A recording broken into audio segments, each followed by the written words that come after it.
All right, hello and welcome back to the latest episode of the Divine Mind podcast. Today, we were just chatting before we started. We've got Neil and Daynen from Gamers in the Attic. This is going to be a great episode. These guys are absolutely hilarious. Their content that they've been putting out onto YouTube and streaming live at Twitch is Halo related.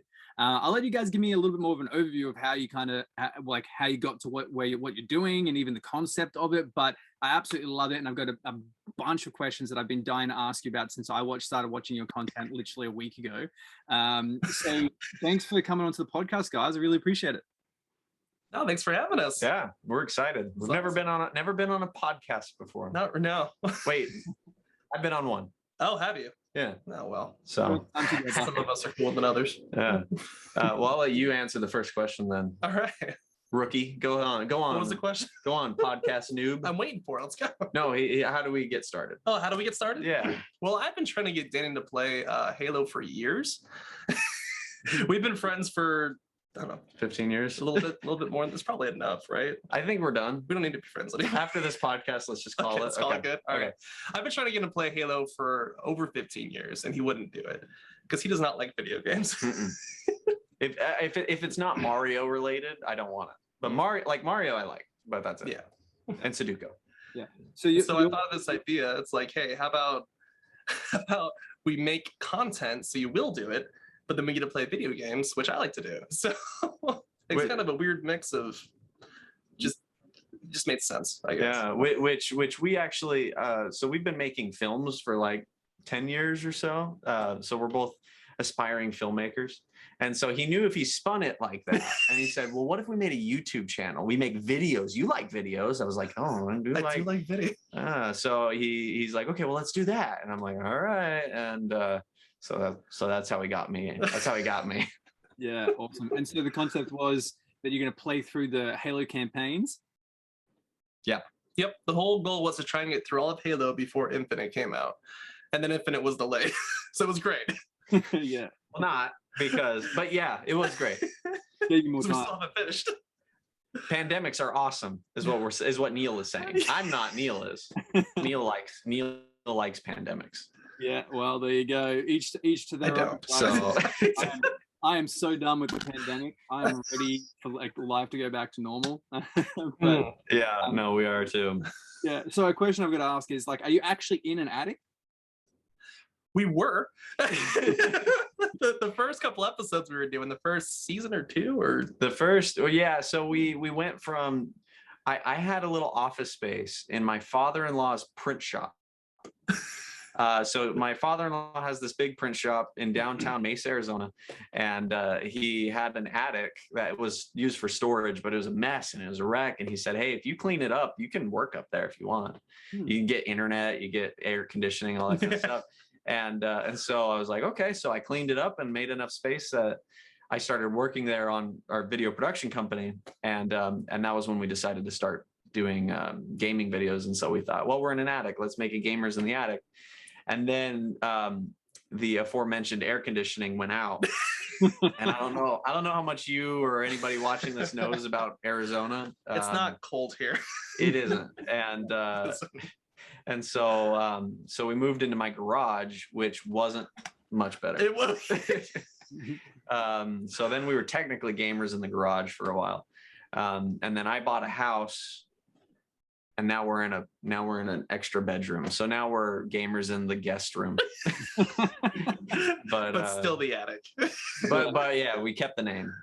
And the air conditioning still hasn't been fixed. And the air conditioning is great in this house, except this room. This is the only room where the air conditioning doesn't work. If we're not playing games hot, then are we actually playing video games? I don't know. Yeah, when you're not sweating it out, which I can say after a weekend of sweating in the Halo Infinite beta, that's like the only way that I know how to game at the moment.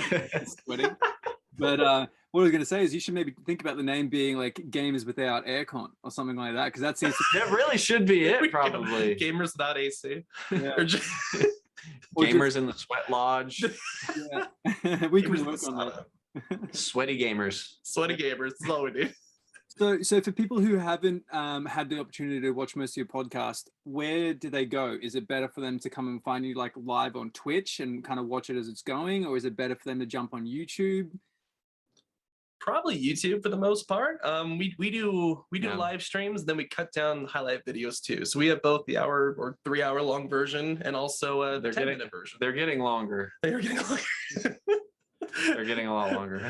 We play until Daynen beats a Halo level, and that doesn't always happen within the 20-minute part time. I don't know. I know. I think like somewhere in like Halo 3 or an ODST or something, I realized that there's a part time. Yep. And that was a real blow. That hurt. So I guess one other thing that we didn't explain too much is so as Neil mentioned, I'd never played video games growing up, and so I'm really bad at it. But also when we first started Halo 1, I don't know if you watched the very first episode of Halo. I didn't know. We start out and I'm like, all right, let's do this. And Neil's like, this is going to be great. You're going to be bad. You're going to die a bunch. You're not going to know how to shoot the gun. And all that was true. But as soon as the first explosion happens, like when you walk out of the chamber room and you go down the hallway and the guy in front of you gets blown up, I screamed very, very loud. And we immediately realized that I was going to be that kind of gamer. You're terrified of video games. Halo is a very scary game. It's very intense. Anyway, so it's gotten to the point now where I don't scream out of fear as much, but more out of frustration. There's still screaming though. But there's still a lot of screaming. So anyway, 20-minute part-time is a joke. That's not real, obviously, because there was an episode recently was it in Reach? Maybe. Which one? The 5-hour. The 5-hour one? That was Reach. So we did one level in Reach, and it took me 3 hours, and we were exhausted. It was late. It was like 10 o'clock, and we were like, all right, you guys were out. And we had earned a lot of money. Like people had donated a lot at that point. And so we said, okay, you know what? We're $400 away from $1,000 that we've earned tonight. Wow. If we can get to $1,000 by the time we finish our outro, we'll play the next level. Because someone jokingly said, one more level? And we said, no, but for the right price. We might, yeah. Anyway, somebody donated $420.69 right there. And so best donation ever. It was great. Ever. And so we pulled the chairs out. We brought a bean bag in. And we played for another 2 hours. So it was a 5-hour live stream. Wow. And yeah, that was and we were like, we're never doing a 3-hour plus live stream again. And then it just, now like every video has been 3 hours or plus just because you can't get past the level. Yeah. Yeah. And how have you found it like gaming? Do you think you're improving a little bit from where you started, or is it kind of? Well, he is on heroic now, so he is getting better. It's true. But also not. I don't know. I think everybody likes seeing me struggle, and so at the end of ODST, I was kind of, you were getting too cocky. I was chugging a little bit, and cocky Daynen isn't as fun as frustrated Daynen, and so we decided for content's sake we would make it hard again. Yeah. And so yeah, but we I guess Infinite comes out in 6 or 7 weeks, and we have to beat all of Halo 5 in that time somehow. So I don't know if we so I don't know if we just go, we have to play 3 levels each episode, or if we make it easier. I don't know. We'll find out. So I saw a comment on one of the videos, which was, Neil, do you actually play at all, or are you just standing there for like moral support? I play sometimes. The thing is, well, on the channel. Yeah, on the channel. It's funny on the channel because like it's funny to watch Daynen struggle for the most part. But for our 2nd-hour live stream, we've been playing with our patrons a little bit, and then me and Daynen kind of been playing Halo Wars, which is kind of fun. So that one we did do as multiplayer. Yeah. We'll probably do Halo Wars 2 the same way. But I think it kind of just depends on the game. Since this is kind of Daynen's journey through Halo, I want to see him finish it all. Yeah. But I think in the future we'll definitely play more multiplayer games as we get more games to play. Yeah. Well, personally, like as a consumer of your content now, I'd love to, if you want to take a recommendation, I'd love to see you guys go back, start again, but as a co-op, and that'd be fun. And put it on like Lasso, like try and get, like, try and just and like. whatever. It doesn't matter how long it takes. Maybe it takes a year to do the whole first level together. I don't know, but I would. Oh gosh, that could be funny. Well, I was gonna say, well, we have good news for you because we've actually done that.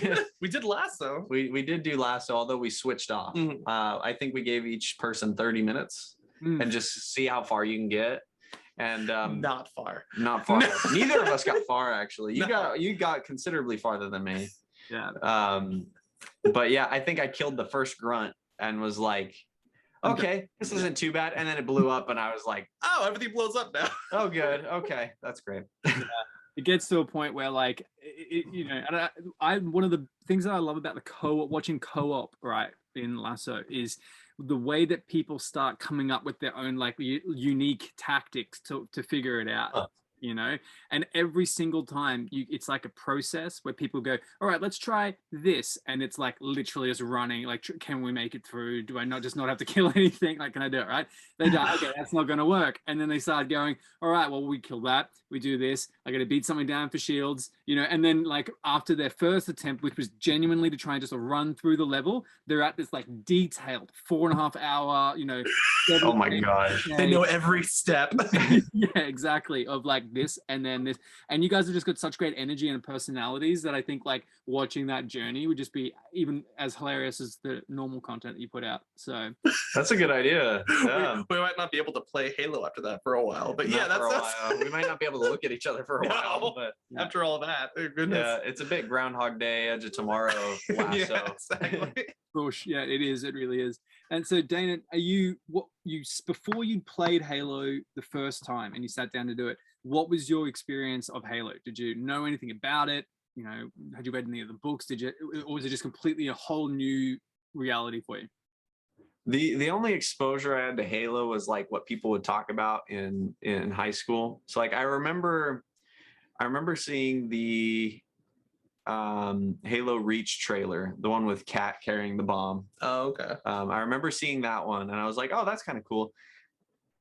Oh, well, you know, I don't know, whatever. And everyone talking about it. And then I did go over to Neil's house once, like in junior high. Like we were like 13 or 14 or whatever. And they were and Neil had a whole bunch of people over because Neil was popular.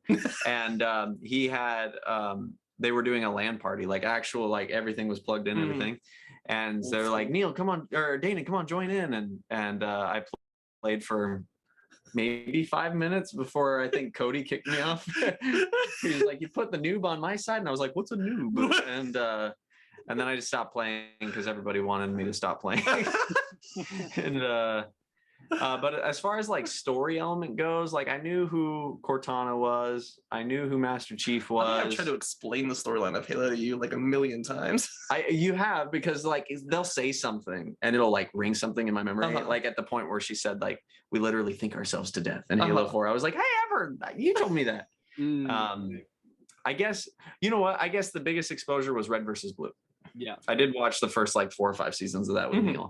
Yeah, if you have any exposure to Halo, that's probably the best. That's the best way to do it. Yeah, yeah. I'm like, when does Caboose come up? Fair enough. Where's he show up in the story? Where's Donut? Did you see they put a few like shout outs to Red versus Blue in some of the stuff? I really like. Yeah, was it Halo 2?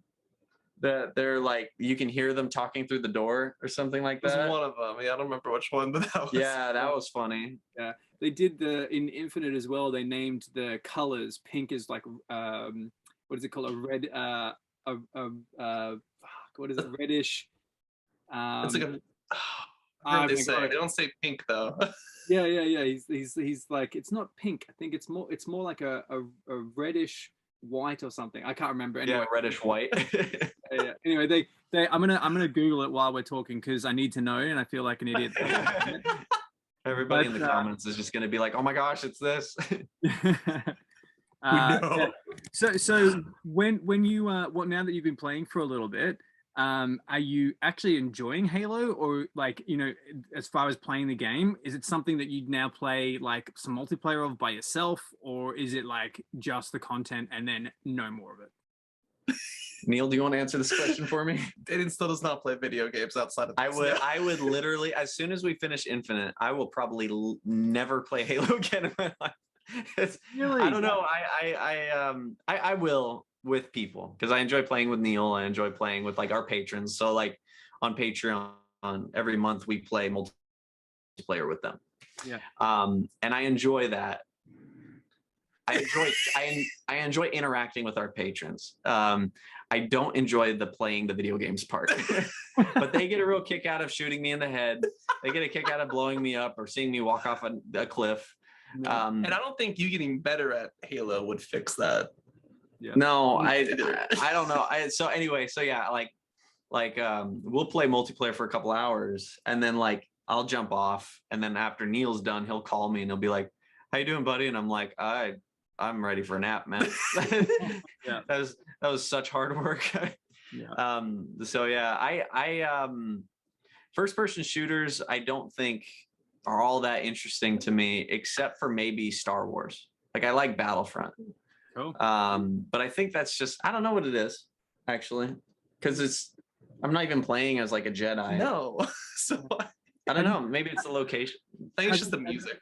Have you played Yeah. like what other FPS games have you played? You played Eddie? So Maybe have you played maybe I just don't like Halo. Maybe you just don't like Halo. I don't know.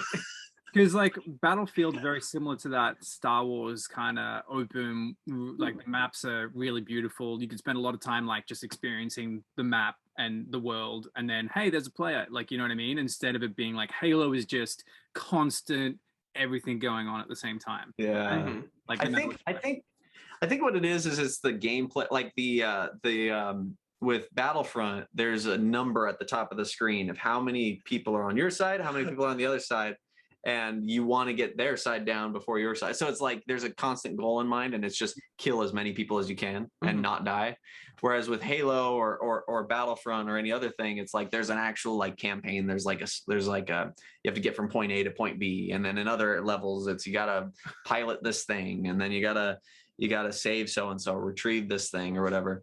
And I think that I don't know, maybe that's just not entertaining to me. I don't know why. There's multiplayer on Halo too, and that's just shooting. Maybe I do You don't enjoy. enjoy that I will. either? I will say I do enjoy Slayer. That's my favorite one. Or SWAT. It's a SWAT without the shields. SWAT is kind of fun. But yeah, if there's no shields and I can get lucky and shoot him in the head once, that works for me. But yeah, I think a lot of our viewers are like, Daynen, how do you not love Halo? Why don't you love Halo? And I'm like, that was the whole shtick of this channel. I still don't. I don't know. Half of this channel loves Halo and the other half doesn't. And but when we really get in trouble is when there's a cutscene. We don't pay attention. And we don't pay attention because you've already seen it and I don't care. Or it's like an actual serious moment and I'm just laughing the whole time. Like the biggest offender was George's death in Halo Reach. Spoiler alert, I guess, for people who don't know that. I didn't. Very emotional part. He's the part that gets me still is the part where he picks Noble 6 up and waddles him over to the edge and drops him off. And I know that I feel like you're kind of getting a little bit tense at this, but I was just laughing the whole time. I'm like, what is he doing? Yeah. And Neil's over here like trying not to cry, and he's just like, dude, he's sacrificing himself. Shut up. And I don't know. I just, and everybody in the comments was like, Daynen, shut up. Stop talking. And I just kept digging myself a hole because I was like, what are you talking about? It was silly. And they're like, we love George. He's the best. And, and I do love him too, but his death was silly. I maintain it was kind of silly. I completely agree. But I laughed when Kat died because I was just like, oh, okay. I know. And that is, you know, That's the no-go. That's where you yeah. See, I was reverse. See, that moment you did actually. Because that was the 5-hour live stream day. Oh, so that was after 2 live streams. We had milkshakes at this point because my wife had gotten us milkshakes, and we're sitting there sipping. And I take a big old sip, and I sit on the table, and I look over, and just, and I was like, and Neil's looking at me like, and I'm like, whoa, what just happened? I just went. See, because that is just so ridiculous. That's why I laughed, because I was just like, no. The fact that a sniper died by a sniper shot. Yeah, I was just like, Well, aren't no. there supposed to be shields or something? Like, And it's anyway, I got issues with that scene and the whole way that happens. So I understand like people processing it differently, and I totally get it. But the other question I was going to ask, so Neil, you and your Halo experience was for like a long time. You've always played like since you were a kid. Mm-hmm. Yeah. I have a couple of older brothers, and they played Halo 1 when it first came out, and I wasn't allowed to play. So my big game was Halo 2, because my buddy across the street got it. So we played Halo 2 all the time. Yeah. So I knew how to get on top of the game. I knew all the tips and tricks. I did the sword canceling, the rocket jump, all those kind of things. And it was a lot of fun doing that. So that was the game that was kind of my Halo. Yeah. Yeah, that's cool, because I've always played Halo. We've got a little concept on the podcast, which is like, who's your Halo dealer? And you're definitely Daynen's Halo dealer. You think, yeah. It's so funny when you're talking about it, because lots of people, it's their parents that dealt them Halo and went, here you go, and now they're still addicted 20 years later. You know what I mean? And I love the concept, and it's good. It's like your great version of it, because you got introduced from your brothers playing it, and then you finally got a hold of it because your friend across the street had it. You know, it's like an actual drug, right? It's an actual drug. Yeah. It's not somebody who just you don't just go to the store and get cocaine, you know? Yeah. You always got somebody who's introducing it to you, you know? It's never just a decision one makes. Or in this case, forcing it down your throat. Yeah. You're not, Yeah. you're not addicted. I'm trying to get you to deal. Yeah, every day he shoves more of it down my throat, and I'm just like, this isn't good, man. I would be like curious to see if you guys stop playing, like you get to the end of it all, right? And you're saying, I'm never going to play Halo again. But then there'll be this time, 6 months, maybe a year down the track, and you'll look at each other and you'll be like, maybe You want to happen to Halo? just give it a quick go. That's the beauty of Halo. I know that I've got so you go. I think that might happen, but it will never be without a camera. I don't think. Yeah. I don't think we'll ever play outside of like the stream. Yeah. Well, yeah, because I really like playing baseball on like video game, like MLB The Show. Yeah. I think that's really fun, and my brother also plays it, and he really likes it, and so we were gifted an Xbox Series X from one of our patrons. Actually, he just sent it to us. Awesome. Crazy generous guy, and Michael, and so I was like, hey, I got the new Xbox. I'm gonna get the new MLB The Show, and so he comes over sometimes to play it just with me because he lives close by. And I say, okay, but we have to pull the camera out. We have to stream on Twitch. And he's like, all right. You and your brother. Yeah. So we stream baseball on Twitch sometimes. Yeah. Well, I love that, because I honestly think that we're in a world right now where like content creation is just so important. And for you guys, even more as filmmakers, you know, like the brand that you get to build around yourselves as individuals, you know, the experience that you get doing it. And like, I just think that it's so important. And I try to do the same thing, but I just wish I had more people like you guys that were in my life where it was that opportunity where, you know, went over and everyone wants to stream, you know, or, you know, you're going to play some games and there's content to be created out of it, you know? And so you guys have got, it's a really good friendship to have. And even, especially if you've got other friends that want to come over and do it, because, you know, that's, yeah, you got, for everyone watching before we started, they actually told me secretly they hate each other and they don't talk to each other off camera either. So it's a completely fabulous relationship. I mean, he works right here all day and I work right here all day. So it's pretty hard not to talk to each other, but we're making it work. It's rough, and no one ever said relationships were easy, but this relationship of hatred here it's going strong. It's brewing. It's brewing still. Yeah. Well, I think that the more deep, passionate hatred you're gonna have, you've got that equal level of love on the other side, right? Like it can bounce back somewhere. Yeah. Well, see, that's why brothers. That's why it's dysfunctional. Because it is very off balance, but that's all right. Yeah. And so, what was I going to ask? Favorite Halo for both of you guys at the moment? Favorite Halo? I think still Halo 2 for me. I love the remastered version, and a lot of people like the classic, but I love the new scenes in there. Yeah. It's just pretty. Yeah. And it's always just been my funnest Halo. Cool. I think so. Do you have a favorite Halo? Do you like any of them? I remember somebody asked me this once, and I had a really hard time answering it. And then somebody asked me my least favorite Halo, and I answered that like that. So, what's your least favorite? ODST. Well, maybe Halo 4 now. I despise Halo 4, but that's because I die so much. And it's so hard. I think that's funny. I found Halo 4. I think Halo 4 is probably the easiest campaign to get through. Yeah, all right, whatever. Yeah. Well, we're asking you a question here. You're right. I've got the podcast the way around. No, I think it'd be between CE and 2, because 2 I think has a much better story. I don't know. I think I look back more fondly on Halo CE just because that was the first game, and we weren't getting views for either of them, so that didn't really matter. This was all struggle. That's all. Yeah, we didn't pick up till Halo 3, so that was when we got our audience. But probably 2, if not for that line where he says, "Their lives matter to me, yours doesn't," and he says. Oh, what does he say? Who? The Arbiter. What does he say? While you're thinking about this, I'm just going to quickly go back to the red versus blue thing, and I left it on the screen so I can remember it. Yeah, it's not pink; it's lightish red. Lightish red. That's red. Lightish red. He says, their lives matter to me. Yours does not. And he says, that makes 2 of us. Oh, and I remember he said that, and I was like, who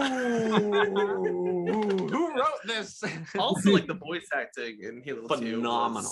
Impeccable. Yeah, they got some good voices, especially for the Arbiter too. Yeah. Like, oh. I will say I do like the story of Halo. I like the lore. I think it's really interesting. Like we make fan films on a regular basis. Not your version of the story, but the actual story. The actual story, yeah. Daynen will go on spiels like while we're playing while we're playing it, and we'll say, Daynen, what's the story so far? And it's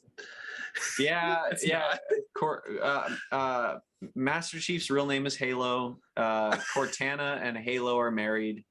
Their kids are noble. They have 6 children who make up the noble team. Wow, it's a very intense story. Yeah, Cat and Noble 6 are really close, brother and sister, really close. What else was the story? I don't remember. The flood is just COVID. I remember that.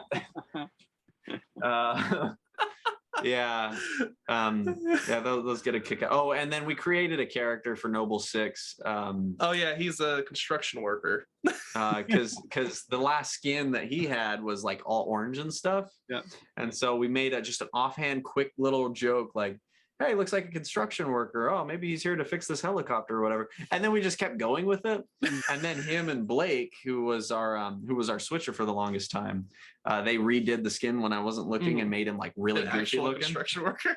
And so anyway, that's what this is back here is Blake got me a construction hat and construction vest. And I wore that for the last little bit of the game. Yeah. And so people have made fan art of it and sent it to us. And cool. Michael, who sent us the Xbox, sent us like a custom like Xbox orange controller that matched the character. So, but yeah, no, but the story of Halo though I think is really fascinating. Like so much so that so we make fan films for our other channel, Slack Shack, and like I'm totally like thinking like what could we do for Halo? What is a fan film we could do for Halo? And so yeah, the story of it, I actually, in all seriousness, I think is really cool. And it's no wonder that it's like this icon of a video game.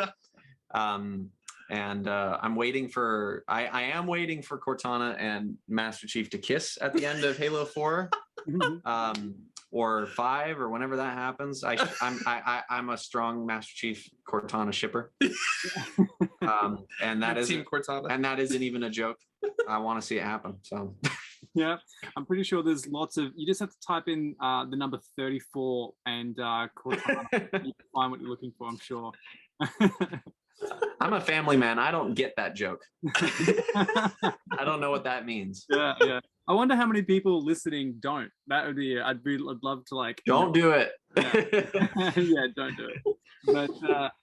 So, okay, I've got a question for like about the community and the stuff that you're building because you guys have been doing it for a while now, right? when you started, obviously, how long did it take to get to a point where you had like consistent viewers coming in? And then, you know, maybe from that point, how long did it take to start seeing regular people, you know, interacting and actually starting to see this kind of community form? How long did that take from the start?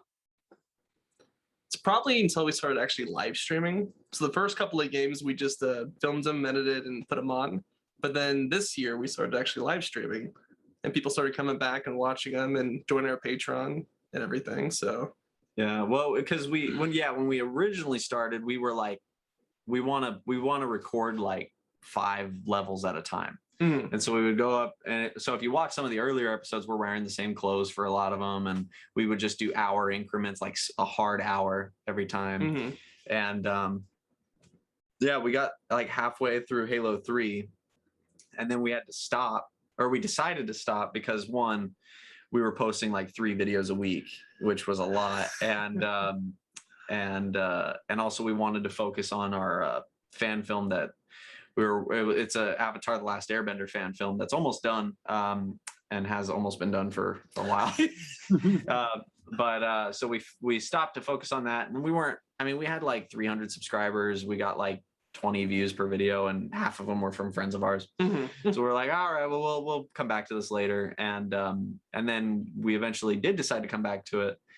And we started live streaming, and at about the same time, somebody who was watching our videos, his username is Bilal the Watcher. He took our first reactions of the flood, our first reaction, my first reactions of the flood, I guess this first reaction. and compiled it with a whole bunch of other people, and he posted it, got a couple hundred views, and that was that. But then right as we started Halo 3, like right before, or started live streaming, it like took off and got like 500,000 views in a week, and it's got over 1 million views today. Wow. And so we got a ton of people coming in from that. I think in a week we went from 400 subscribers to like 1,200 subscribers. We got monetized like immediately, and so that was a great jumping off point. And then so ever since we started live streaming, we've always had a pretty good amount of viewers, and they cycle through. Some come back, and some fall off, and we get new viewers all the time. But yeah, like Neil said, like that was about the time that we were like, okay, we're gonna start a Patreon, and we got a whole bunch of people going to that, and so it's actually been really, really nice. Awesome. So when you're live streaming, how many people do you reckon you have in there on average? Probably between 20 to 50. Yeah, 20 to 50. If it's a big one, like if it's the first or last level of a game, we'll get up to 60 or more. Yeah. We're definitely still in the small streaming like realm, which the fact that we have more than 5 people watching, I mean, that already sets us up over 99% of people who stream. Yeah. So that's amazing. So we're super grateful for that. But yeah, our goal is to try and get that to 100 at one point. Just, it can be for a second, but just 100 people. I want 3 digis. Yeah. I want 3 digis on our concurrent viewer count. Cool. And that'd be awesome. But we also stream like Resident Evil, and that's quite a bit less. We haven't quite found our Resident Evil audience yet, but a lot of people who watch us on Halo do come for that one just because they're really nice and supportive, and they like, and that one I do scream out of fear. We both do. That's true, because you haven't played that, so no. So it's a good scream for both of us. Yeah, that's awesome. I'm going to ask some questions now about the content side of things, and if you're okay with me asking some questions about like the type of money that you get, and if it's ad revenue, because a big thing that we do with like Divine Mind is encouraging the younger content creators that, are in that 99% of people on Twitch. They're all streaming, they get maybe their 5 best friends on there, and they've got aspirations to grow. And I want them to have an understanding of, even if they got to the point that they think they want to be at, what can they expect monetarily, right? And a big reason of that is I give a lot of feedback to people who come to me saying they want to be full-time content creators, that a really important thing to do is have life outside of gaming and outside of the content creation, so that then when you're doing it, you maintain your passion for it, you know, and then when you get to a point where it's able to be monetized, you can take that as a bonus. It's not what you need, you know what I mean? And then you can kind of evolve from there. So I just want to give you the backstory, so you think I wasn't quite prying into it just for, you know, just because I was curious myself. But I think can you just hold your tax returns up to the camera, please? Like, security, please. Yeah, let's just see that. But I mean, like, you guys have already given some really good examples about your Patreon and some donations and that type of thing. And I would say that that's even for an audience of your size, that's already unusual. Like, you've got some really generous, you know, people in your stream, but that is, it also ties into a theme of when you've built a good community that are there for a reason, like they're following your journey of yours, right? They are building a relationship and a friendship with you guys every single time that they come to a stream, single time they click on a video, and that gives people a real buy-in to feel invested with what you're creating, right? And so I think that's a really good concept that, you know, kids need to understand. It's like when you're creating content, if you've just hit go live and you're just playing multiplayer and you're screaming, you are doing exactly the same thing as every other kid your age playing a video game, you know? So, So from you guys, like, you're already a good example for people to understand like what good content is, you know, as it evolves. So if you're thinking about when you first got to that 1,000 subscribers, you know, kind of mark on YouTube, right? And you know, like you said, you were able to monetize straight away. Was that at the time when you needed 1,000 subs and 4,000 hours watched in a month, or was it before that? It was with that. Kind of lived around the same. Yeah, that was yeah, we got, I mean, we took off. When did we start live streaming? Was that in it was like March, wasn't it? It was early this year. It was the beginning of the year. It was like January. Yeah. So we've only been monetized for the last like 8 months, 9 months. But we had hours of content on there originally beforehand, which is what our goal was. Yeah. So our goal from doing the 3 videos a week, you know, from the beginning was just get the content out there, make sure we hit those hours. Yeah, because most people, I know most people online, if they see something they like, they go to the channel. And if they want to subscribe, they'll look at the channel first. Like your good subscribers, the people that will continue to come back, they'll do their research almost. I don't know if research is necessarily the right word, but they'll look at the channel and they'll see like, oh, these guys have 2 other videos. I'm not going to subscribe. This was just a one-time thing. But if they go, oh my gosh, these guys make videos every week. These guys are always doing this. Okay, I definitely want to subscribe, and I'll ring the bell icon, and I'm going to check back. And so we were lucky, and I don't know if I'd say lucky enough. We put a lot of work into that. We put a lot of work into building a back catalog that even today, I mean, most of our views on a daily basis when we're not posting new videos. So our off days, I mean, actually, by the week, most of our videos are from our Noob plays Halo CE for the first time, Noob plays Halo 2 for the first time, Noob plays Halo 3 for the first time, Noob encounters the Flood for the first time. Those like 4 videos make up the majority of our views every day. Yeah. And then, yeah, like the first most viewed video is Noob plays Halo 1 for the first time. Our second most viewed is whatever. And then like our 5th is episode 2. And then our 9th is episode 3. And you can see how the views trickle in. And so because of that, we get a very consistent number of views. As far as like the money goes though, we're getting, I know on average, like gaming channels will get like 50 cents to $1 per 1,000 views. And I believe just because we're more niche and we're not playing Fortnite, you know, we're playing a game that isn't like widely played and still quite played, but not like as popular, big. But not we're not playing. We're not playing Minecraft. We're not playing Roblox. We're playing something that's very niche. We get about $3 per 1,000 views, so quite a bit more. But also, we're not getting thousands of views. We're getting 1,000 views every other day. Like we're getting 500 a day. So we're only making from AdSense like, you know, $10 a week maybe. But what we really bring in money is from Patreon, and then YouTube donations like super chats and things. And that comes back to building that community. We have such a great community, honestly. Like we've lucked out with some very cool people that have joined our Patreon and are part of our Discord, and talking with them on a regular basis. Just been fantastic. Which you do, and I do believe that on YouTube or the internet, if you want to make content, you have to get lucky. You can't just. I think you can post amazing stuff, and you can. I mean, you can be posting the greatest content every single day, and there's a good chance you'll never ever get discovered. Just because it is a luck thing, and you can be doing your tags, you can be doing your descriptions, your thumbnails. Yeah, you can be doing everything, and there's a good chance that it just will never take off, which is kind of upsetting. And we've had, I mean, I think we've probably had about 10 different YouTube channels with 10 different things. Again, we're crazy. Neil knows that if he puts a camera in front, or he gives me a camera, I'll hang out with him, and vice versa. So we've had a lot of swings, and with our channel Slack Shack, we got lucky because we made a video about like the hash slinging slasher from SpongeBob.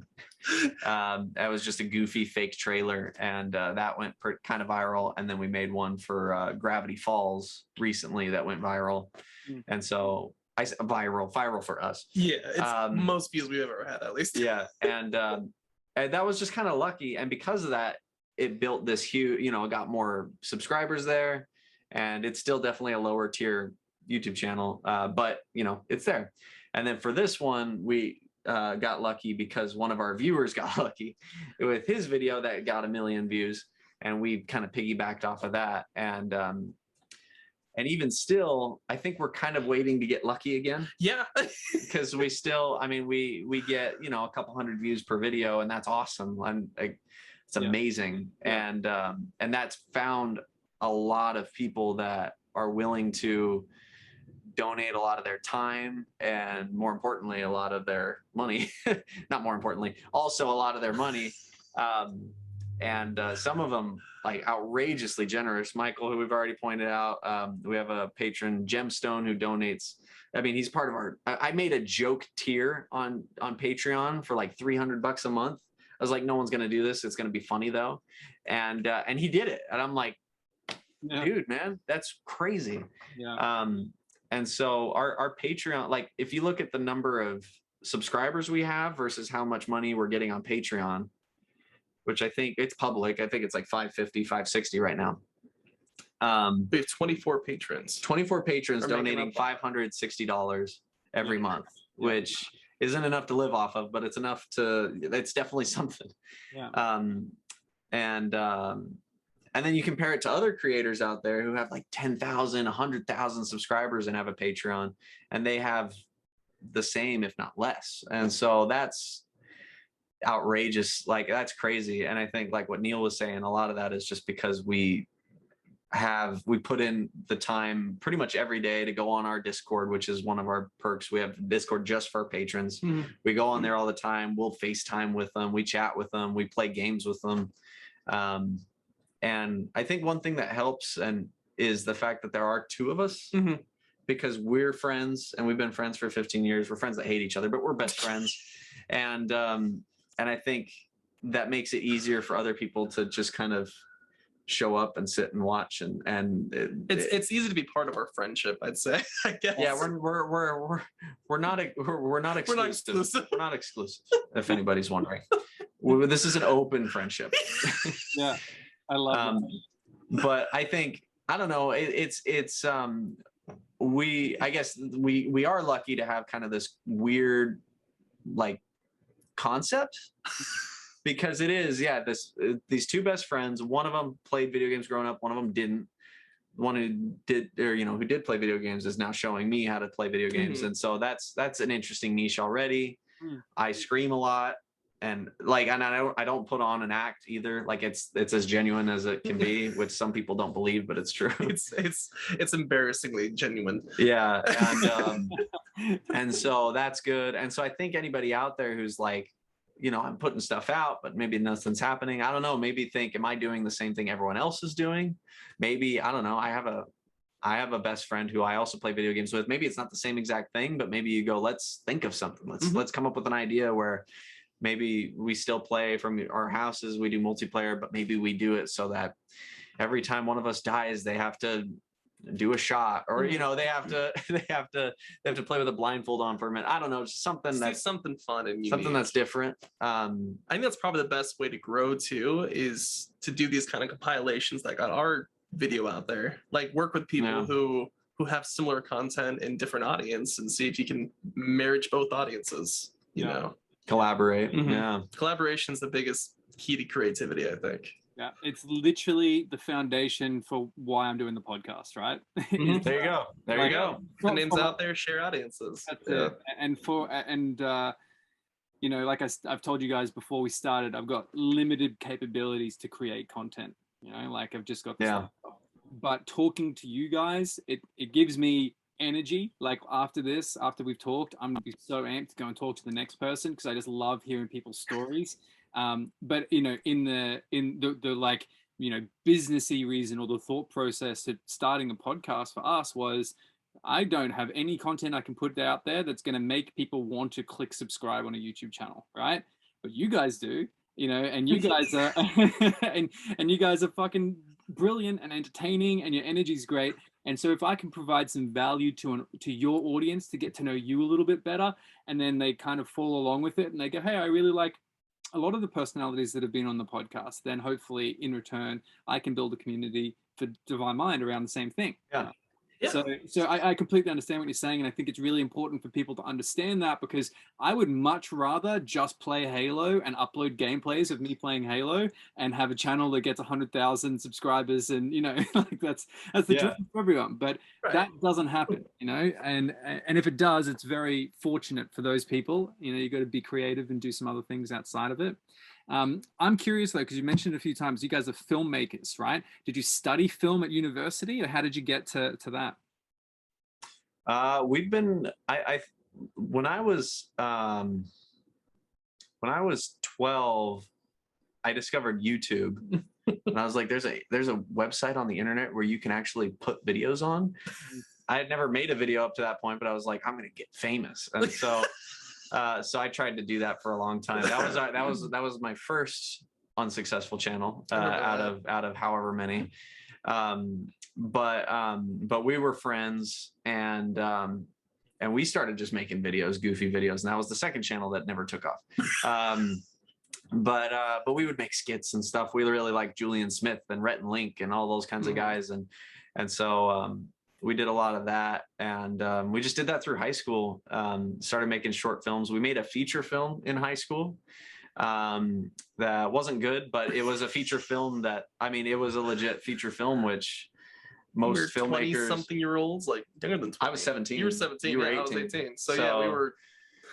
We were still in high school making a feature film. The night that it was we showed it in a big theater, and the days leading up to it, we had to finish all of the visual effects, and so we stayed up for 3 days straight without sleeping and finished it. And so we would do that.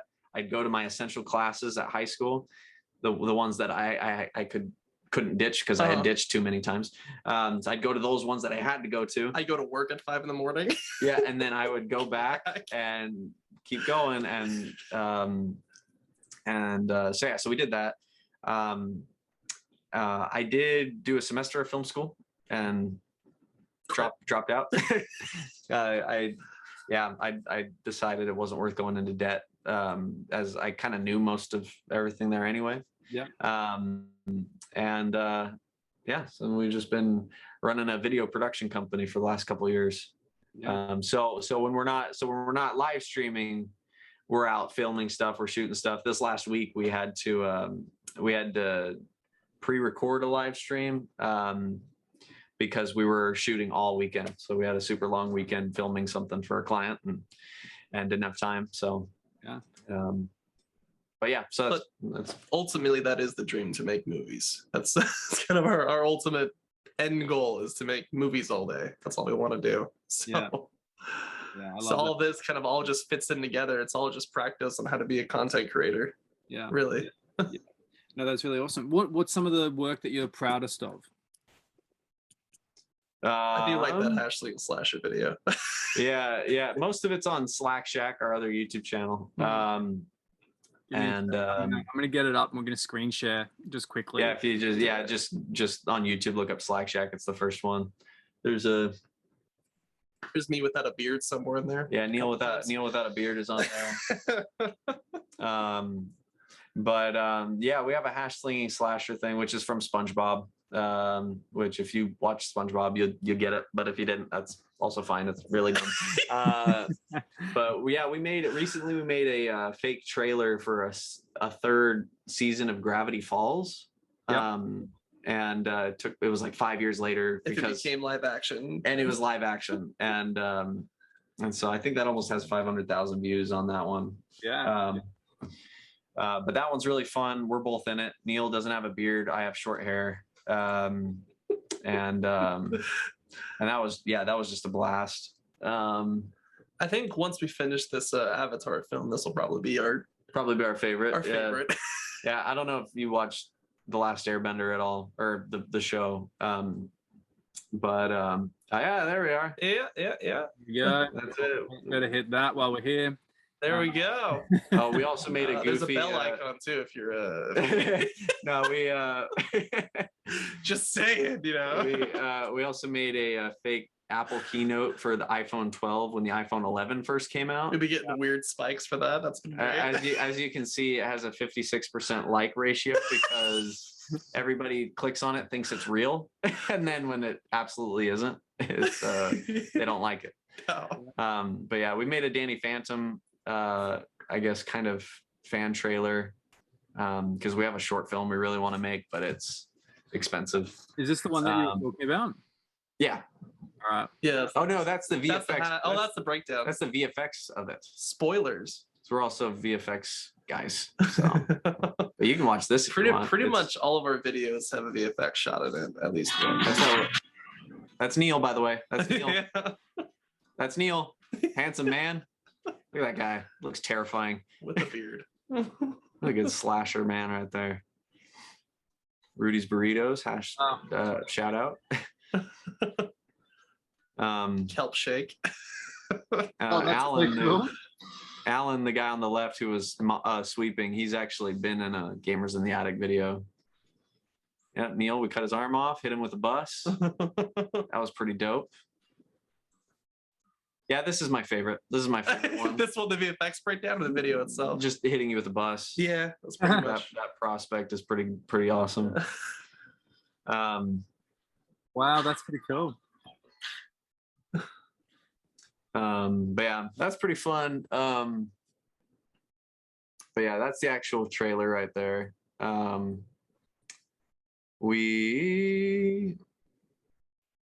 Yeah, and then we have some like original short films on here too. That's one that a friend of ours actually made that we helped out with, and we ended up putting it on there. Documentary about a Lord of the Rings creature. About a Lord of the Rings creature. Yeah, it's pretty good. Yeah. Oh well, man. A lot of our stuff is like parody or fan film made stuff. Yeah. Yeah. Well, I love looking through that. I hope that records okay, like with the screen shares. Yeah. Watching it, like, oh, okay, and then just like, I'm not gonna watch that. It's just video of three guys looking at their screens like. Yeah. Oh, yeah. That's cool. Wow. You see that, guys? It's really cool. Right there. You see that, audience? Wow. Yeah. I think it'll work. I have faith in Zoom. It hasn't let me down yet. It's been pretty good for recording. But that's the first time we're going to screen share mid podcast. So thanks for the exclusive. I appreciate it. Well, here we go. Yeah. We'll see if it works, and maybe I'll be able to use it more now. But yeah, no, I love the fact that you guys are all in on the content creation side of things. So you're mainly on YouTube and Twitch? Yeah, we at first it was just we'll stream to YouTube and might as well stream to Twitch as well. So we have Streamlabs, so we'll just stream it to, we also stream it to Facebook. And that's all it was. But lately we've been getting a little bit more on Twitch. We got affiliated pretty quickly. And so we're like, oh, okay, might as well. And so now we've started streaming exclusive stuff onto Twitch. So like if we're not going to make a highlight video out of it, or if it's just kind of a spur of the moment thing, like me playing baseball with my brother, or Neil playing Satisfactory with his roommate or whatever, we'll just do it on the Twitch channel and make that the main like community channel, basically. Yeah, essentially just post online, be like, hey, we're on Twitch right now or whatever, come on over. And usually it's just a handful of people, but it's fun. And Resident Evil did get a couple of our Resident Evil videos got pretty big on Facebook though. Oh really? Yeah, they got like a couple hundred views. Right. Usually it's like one. Yeah, Facebook.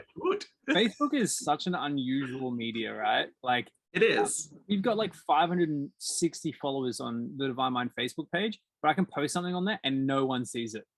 No, yeah. And it's like, well, what's the point of people following the page if you're not going to show them the content? Like, the funny thing is too, is if you go live, it will notify everybody, but still, like nobody wants to watch. Yeah, well, that's how Instagram is too, which is owned by Facebook. But yeah, like you post stuff on Instagram, nobody sees it because it's all algorithm now. It's all algorithm based. So and you know what though, like I get Instagram more than I get Facebook, and you know the youth wants memes. That's like literally the like key to Instagram for gamers anyway, is like the kids are on there and they're looking for memes, or they're looking for like softcore porn, and that's just like what Instagram is for the majority of people that are on it, right? Like it's like it's, or it's like pets and stuff, and it's you know what I mean, like it's the stuff that you'd see on anything else. But I think that's like a really good way to kind of do it. Is like I've been trying to think about like meme content that I can make for Instagram, but that somehow introduces the rest of what we do, right? So that the meme, that's a good idea. The meme kind of gets people. Like you guys for sure should be having memes that you create, right? Like the construction worker guy should be a meme, right? You know, and do that, and then that should be like exclusive Instagram content that people are just like, why is everybody calling Noble Six a construction worker? What am I missing? And make that the meme, and then they'll have to watch the video. That's true. That's exactly right. That's a good point. Yeah. And like, I mean, I'm very into trying to get the content like understanding how algorithms and stuff work. And you know, one good thing about some of the algorithms is that it's like, it's a get lucky, you know, like you put a good piece of content out that you're proud of, and it's at the right time, the right few people see it, they give it the right reaction. And then, you know, there's a chance that after that first initial interaction, it shows it to more people, and a high percentage of those people also, for some reason, they're in the right mood. They just feel like they accidentally walk away from their computer and go to the toilet for 20 minutes and your video is still playing the whole time. Like there's a lot of things right, that we don't know about that could influence whether a video or post on certain social medias gets more attention than others. And it's that, but then also I think you can influence it by consistency and like tweaking, you know, and going, we'll try that. No, we'll do this, you know, whatever. So I'm looking forward to seeing the memes based around you guys. What's great too is that we have such a cool community that they actually make a lot of memes for us too, just out of our content. Our Instagram is mostly memes that have been made by our viewers. So 100%. Yeah, it's pretty impressive what they come up with. And it might also be a good idea to make more. Is say, hey, let's have a competition. Whoever makes the best meme from this week's video gets a sticker or something. They should make a meme, and then they should make like a. We should start posting pictures of like me with the Master Chief helmet on and like a Speedo, right? Just the soft board, right? Yeah. Okay, there we go. Yeah. That's what it is. Then we're covering both our bases. Okay. And you need to have a really cute puppy as well. And we do have a cute puppy. We have bring that in. That'll work. Well, we'll do that. We'll have you in a really skimpy tank top and the Cortana wig. There we go. And then you just holding a baby and a puppy. There we go. I'm hearing viral. That's all I'm hearing. That's all I'm hearing. I'm seeing dollar signs popping up everywhere. Right now, what is going on, guys? Yeah, I'm seeing. But no, I just look. This is what the best thing is about talking to creative people like you guys, right? We had an idea, and then that concept just went from 0 to 100, and there's actually like potential for creativity to be done, things to be taken from that. So that's what's so important about collaboration. It really is, like, just having a room full of funny people, or just any people, like anybody has a chance to be funny with the right idea. Yeah. And that's what's so unique about that. I don't know. Yeah. Well, and like, I mean, on a smaller scale, I mean, like, that's one thing I think also why we're able to capture an audience at all is because there's two of us, so we're able to collaborate with each other on a like a small scale regular basis. But then also like there's a huge difference between when we were pre-recording everything and live streaming, because it went from us just talking to each other, thinking we're funny, which we were maybe a little bit, but then we started live streaming, and then people on the stream make jokes, and we repeat them, and we're like, wow, so and so said this, that's so funny, and then we just start going, and then the other person will make a joke based on that, and then they'll go back and forth. So like a lot of our community was what drives our humor for the most part, and that's what's so great too, is that's what live streaming is so much fun, because you get to talk to people that you never will talk to before in your life. And it makes for fun conversations. It's crazy. Like I explained to my mom, who doesn't understand video games either, and she doesn't understand how people can watch other people play video games on the internet.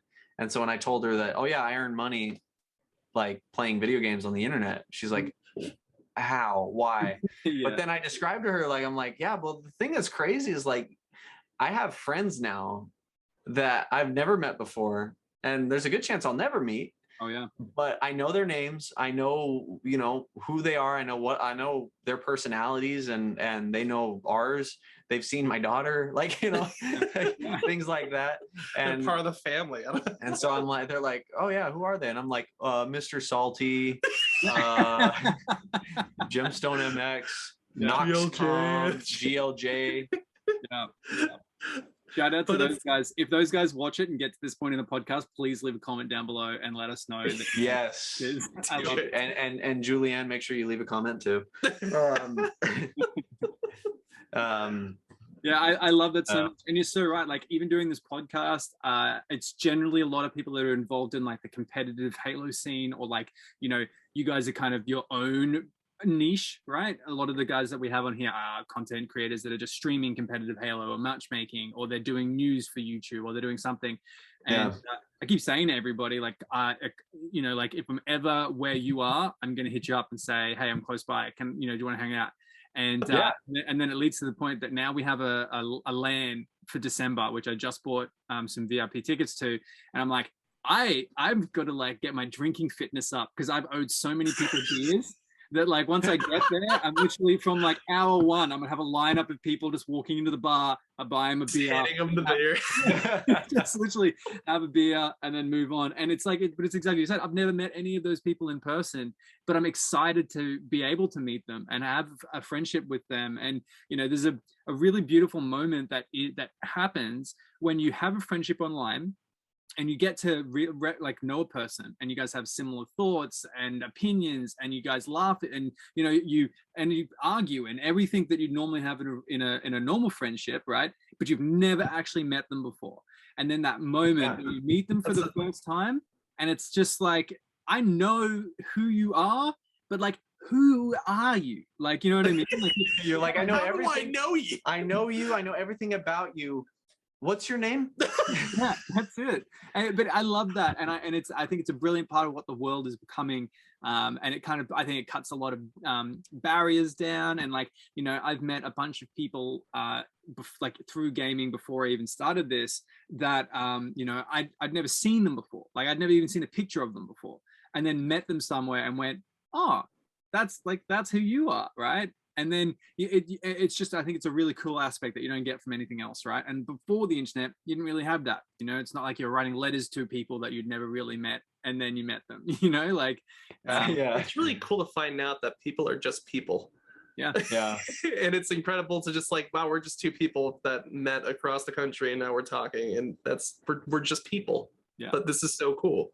100%. And the other really cool thing is I've been meeting a lot of people, what I've been trying to network for Divine Mind, that are, owners of companies, or really, really high up in what they do. And once I don't want to say once the professionalism has gone down, like the wall, that barrier of, I'm trying to just... Ice is broken. Yeah, they're the same person, right? Like we love gaming.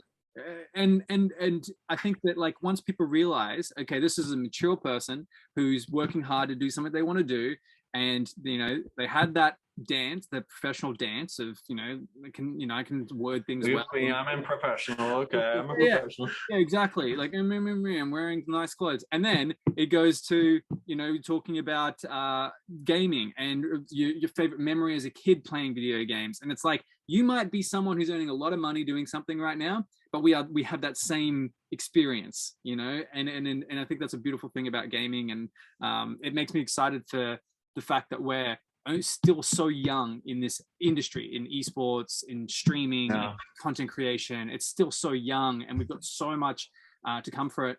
There's a streamer that I watch. I'll give him a quick shout out, but there's no way he'd watch this on Facebook, and he streams VR games. And he just started a new VR channel called Level Up VR, and I think his actual tag is like Biohazard.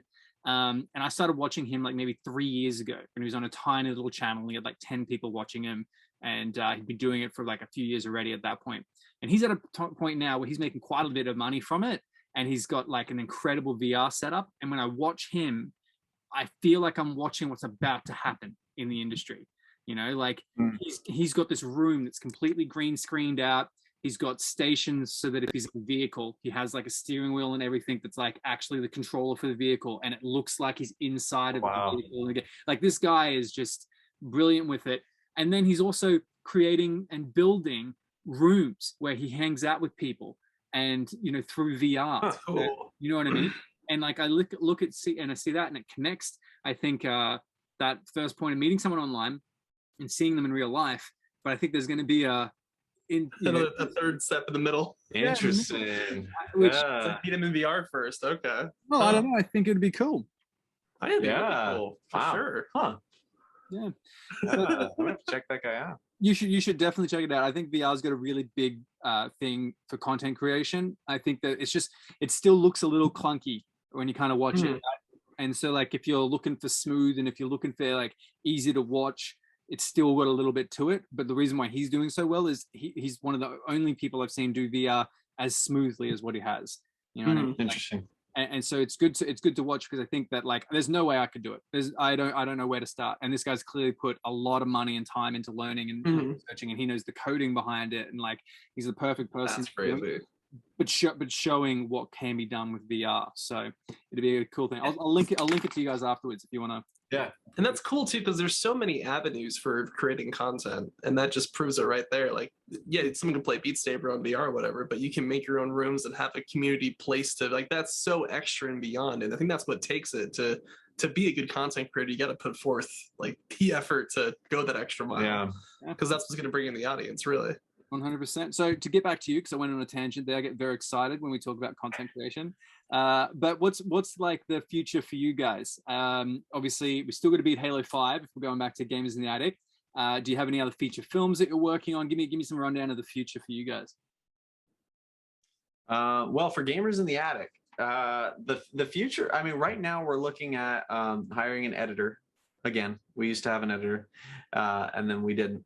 So we've been doing all the editing, because we found that having those highlight videos have been really good. So, but they take like a whole day to edit, like a whole 8 to 10 hours. Yeah. So we're like, well, we also have a company we're trying to run. That actually makes us money. That is what makes the money, so that we can live. So we're thinking we're probably going to just, anything Gamers in the Attic earns, we're just going to funnel right back into Gamers in the Attic, hire an editor. And once we do that, then we'll be able to create more content, because then we don't have to worry about editing as much, a lot more time.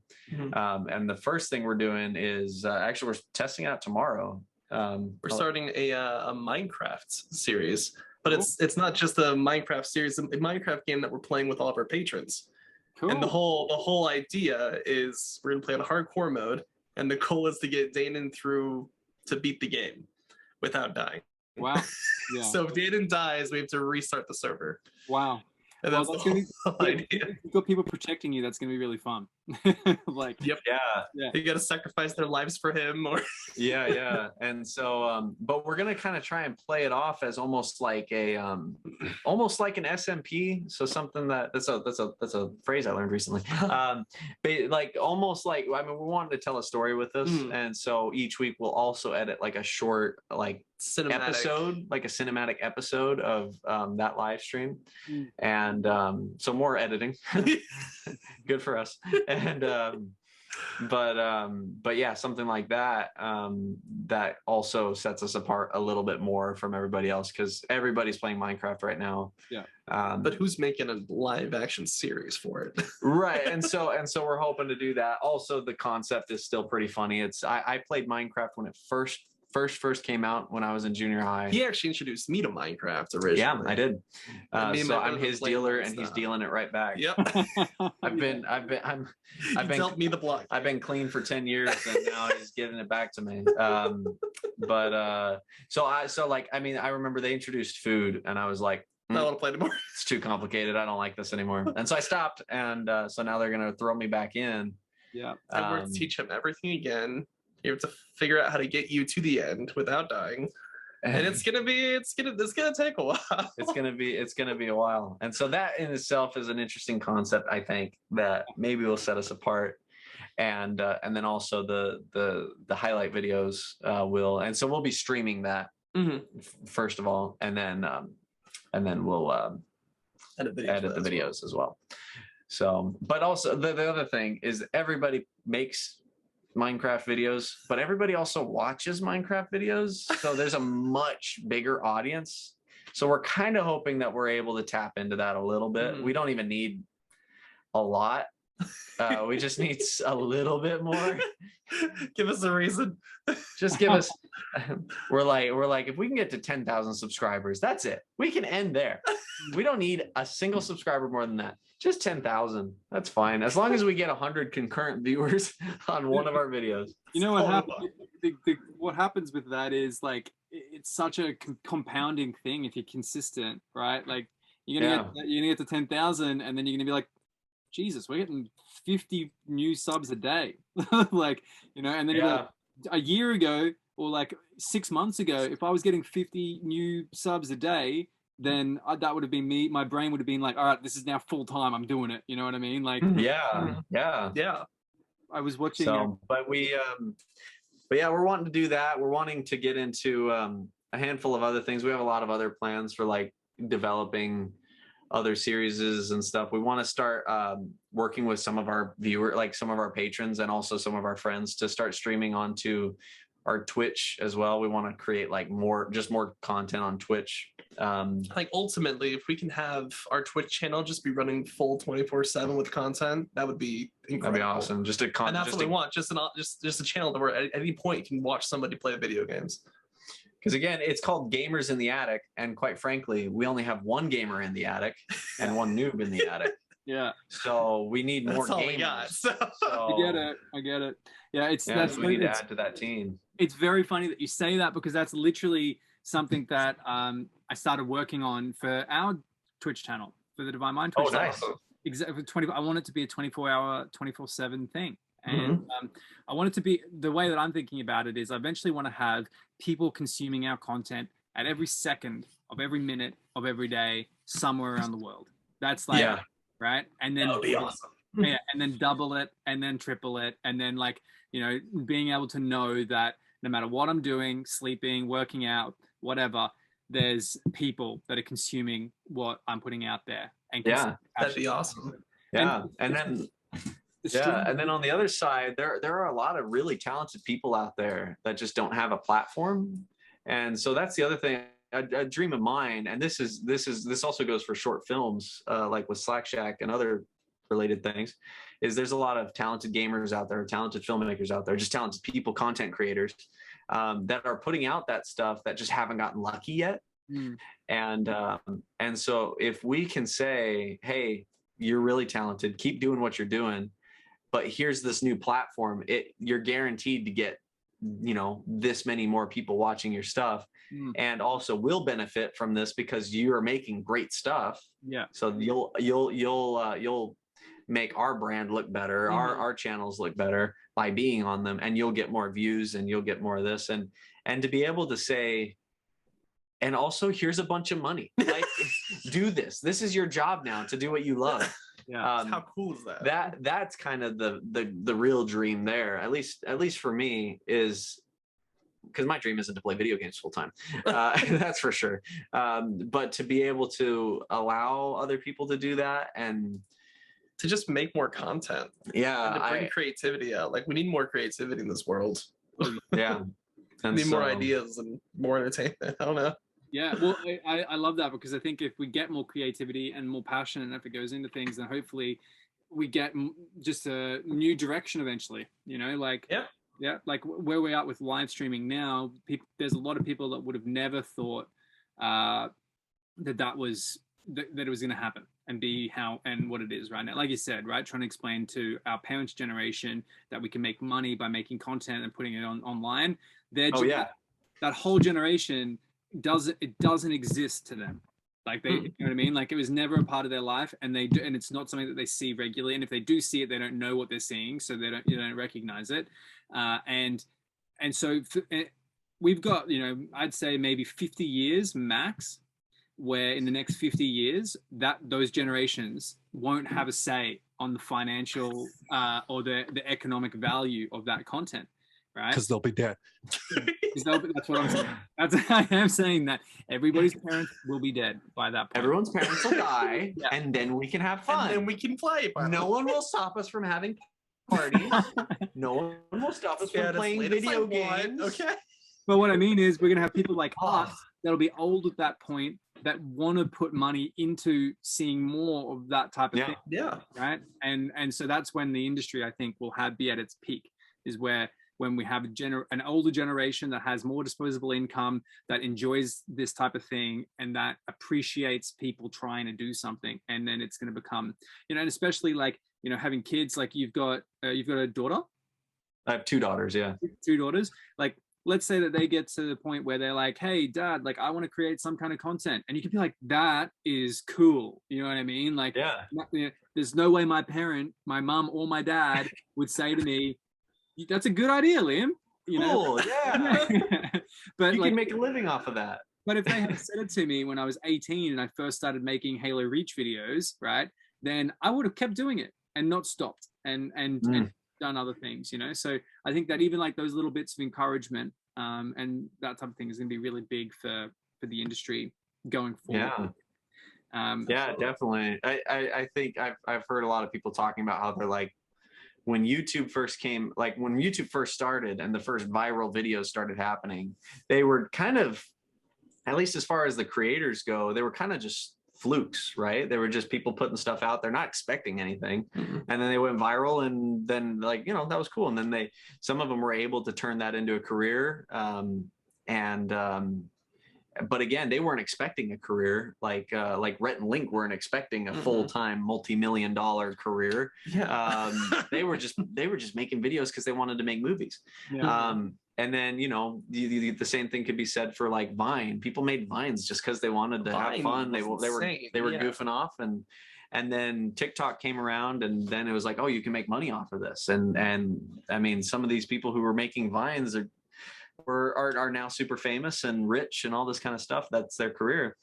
And as things progress, the next generation shows up. Like me, I mean, I was 10 years old when I discovered YouTube and was like, I want to do that. And so at the age of 10, I realized that's what I want to do.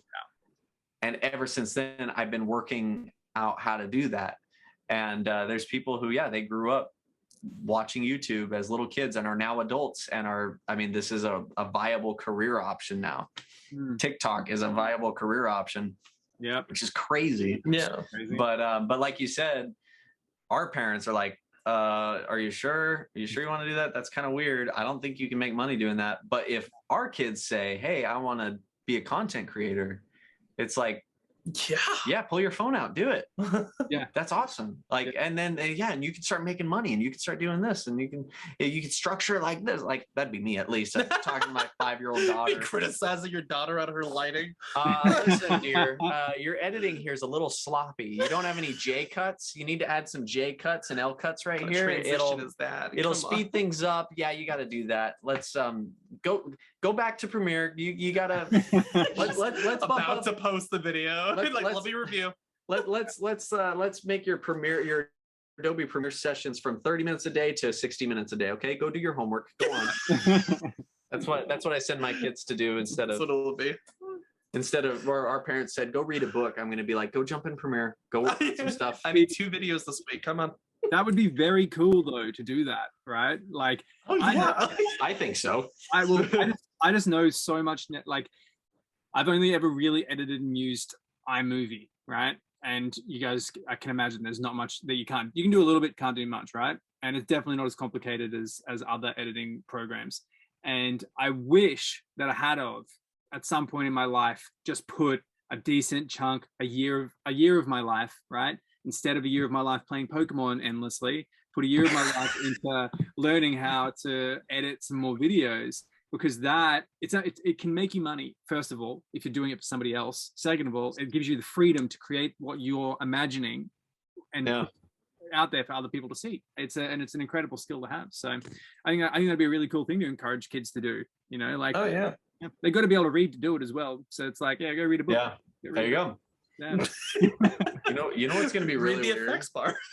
What's gonna be really weird is when my daughter's like 12 years old or whatever, and she finds all these HD videos of her dad just screaming his lungs out,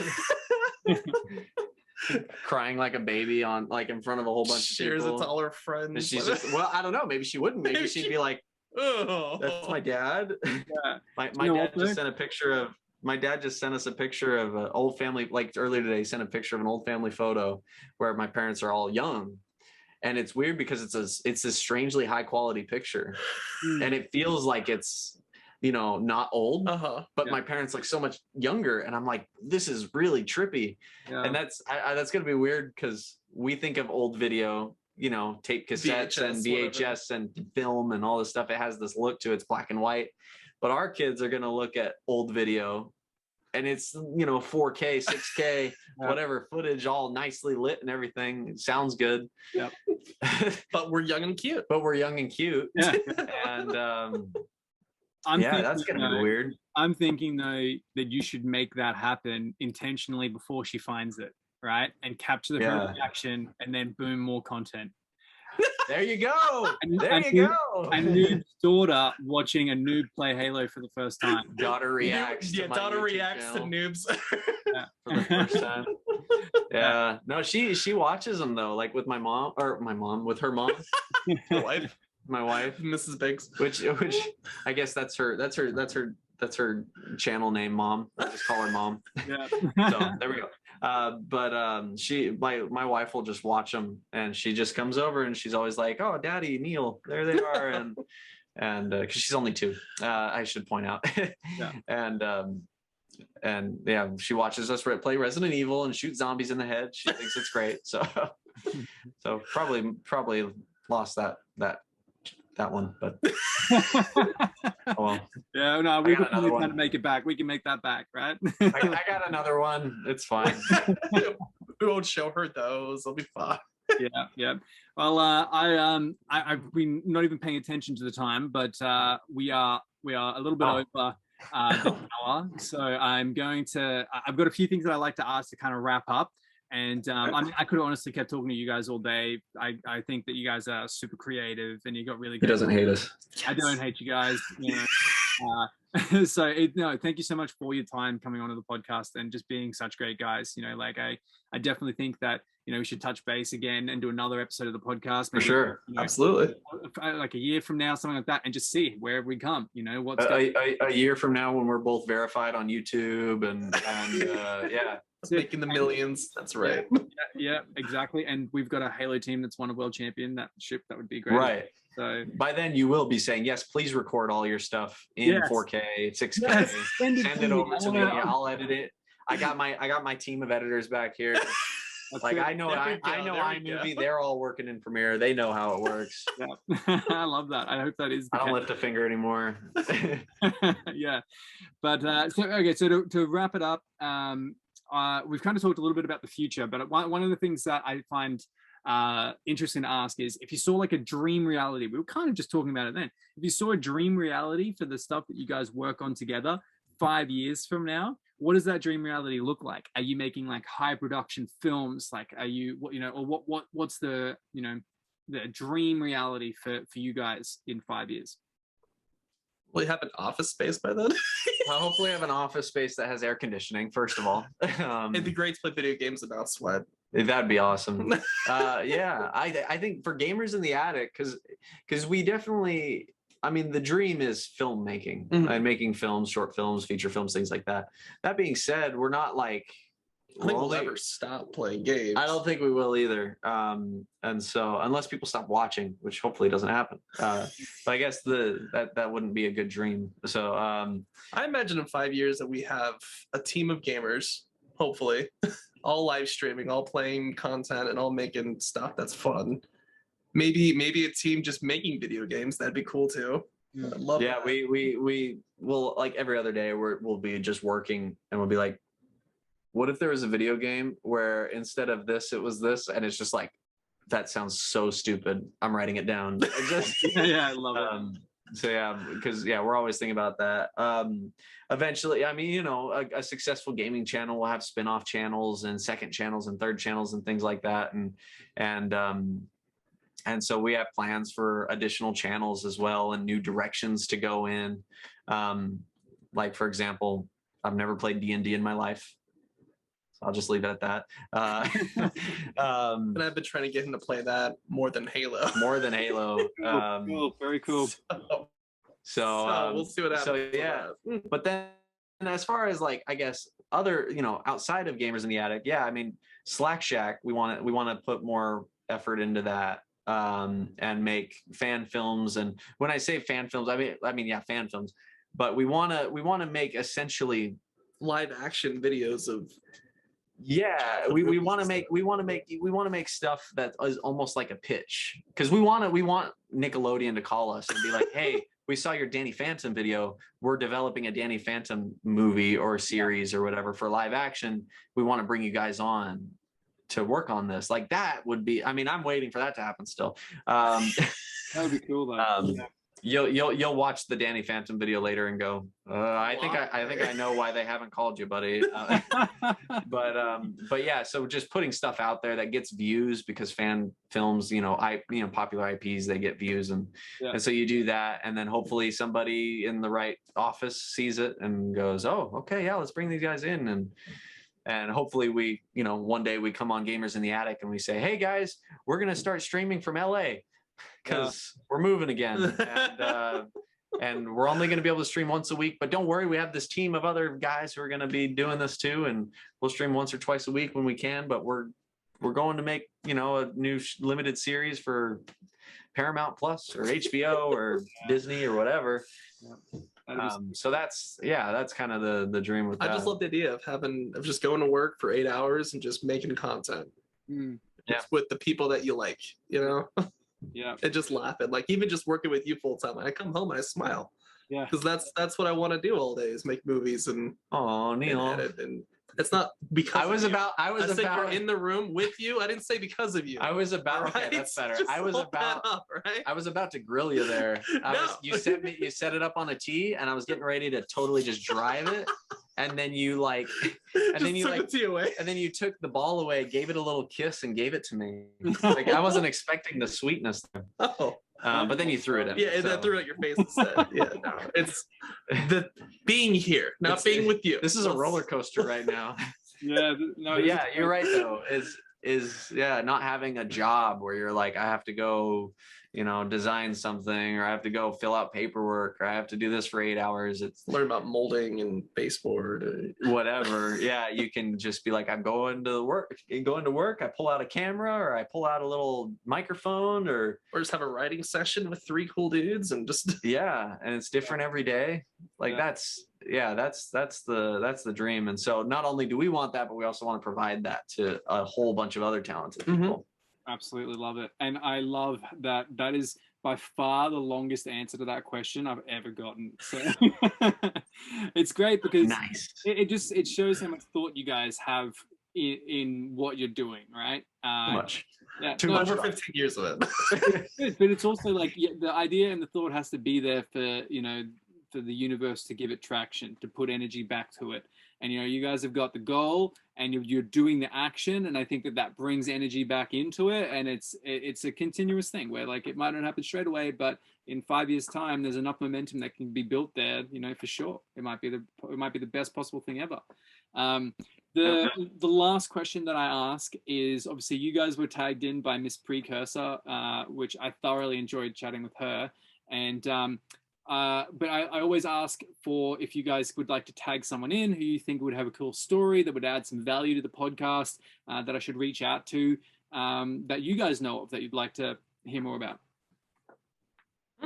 Is it specifically Halo related or just gaming in general? Just gaming in general. We've had people from the esports scene. We've had people that work in the scene. It can be anyone, just someone who you think would be valuable, and you know, preferably with lots of followers. That I think it'd be cool to maybe interview Bilal the Watcher and see just on experience with that whole compilation movie and see like what his reactions were to that whole thing. If he expected to get all those views, or I was gonna say your brother-in-law.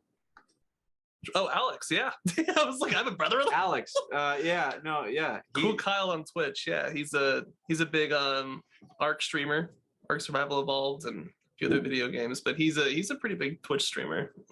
Cool, excellent. He's a lot better of a streamer than we are, actually. Well, I think because there's two of you, I can make an exception this time, and I can do both. I can do Cool Kyle, and I can do the other one that you were suggesting as well. Yep. You know, the more people I can talk to, the better. I just love getting to meet people and seeing how. Yeah. He's a funny guy too. He's got that Alabamian charm. Yeah, he's a cool guy.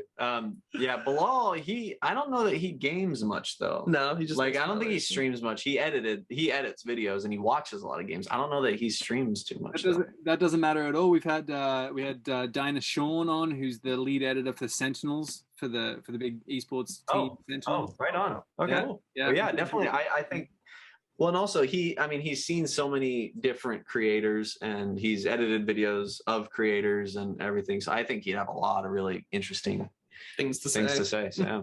Awesome. All right. Well, I'm getting in their DMs. I'll let you guys maybe just prep the conversation first, so they're expecting a message from me, and it's not just yeah for sure. Like, hey, we're going to talk on the podcast. You know, if you guys can break that first wall down for me, then I'll. Yeah, sure. Hey, some British guy is going to reach out to you here in a little bit.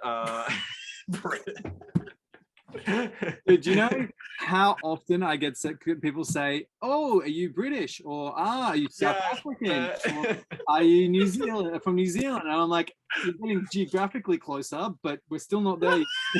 Like, well, you like Taika Waititi, probably, huh? You like rugby? Big fan of that. You like Korg? I think. Are you the voice of Korg from that new Thor movie? You know, that's you, right? There's a thing in like for people that live in a different country, like especially like the Australians that I've met in Canada, and it's called the conversation, right? And the conversation is any single time you meet a Canadian that hasn't met you before, and they go, "Oh, are you Australian?" and you go, "Yes, I'm from Queensland. I'm from the Sunshine Coast, and I've been here for 2 years. And like I came over here because you know, like you've got the story that you tell. And, you gotta say it all. You need a T-shirt of it. I almost wanted to make palm cards that I could just give to people and just be like, "There you go." Yeah. Like let's. I'm helping you here. Like you read that. 4.3. You'll see that. Read lines 4 through 8. You'll get your answers. Yeah. I threw some really weird questions I get sometimes on the back. You probably weren't going to ask them, but they're there for you. On the back, there's some definitions of Australian words in case you're curious. Yeah. And it's also a maze. It just says the same as you. We all speak English. There you go. Yeah, exactly. I can slow it down, but that won't help. So no, I've never boxed a kangaroo. They're actually really nice. Yeah. There you go. My They're pet big kickers. My pet kangaroo is really sweet. Here you go. Yeah. When I was in grade 8 and rode the kangaroo to school for the first time, that was it. That's when I understood speed. It was crazy. Yeah. And yes, they do have their boxing gloves surgically removed after birth. Yeah, exactly. They have to do that to make sure that they can forage properly, right? Like, yeah. What we do is we don't tell Bilal or Kyle that he is Australian. We just tell him that he's from Canada. Yeah. That's what I was expecting. You said you were from Toronto, and so I was like, oh, okay. But then is it your YouTube channel that has AU at the end of it? Yeah. I saw AU, and I was like, oh, maybe he's Australian. Yeah. This is about to be more interesting. Yeah, well, that's my whole story is that I came here because of esports and the industry's further along. So, wow. Yeah. And then COVID closed everything, and that's why we're here talking. So you're here. Like, thanks, COVID. We got to meet each other because of that. So, yeah. But to wrap it up, because I do need to make sure that I've got some time in a second to chat to our next guest on the podcast. But it was an absolute pleasure, guys. Like I said, we're gonna have to touch base again soon. Before we wrap up, is there anything else that you wanted to talk about or get out there that people wouldn't know about you guys that you think would be worth mentioning?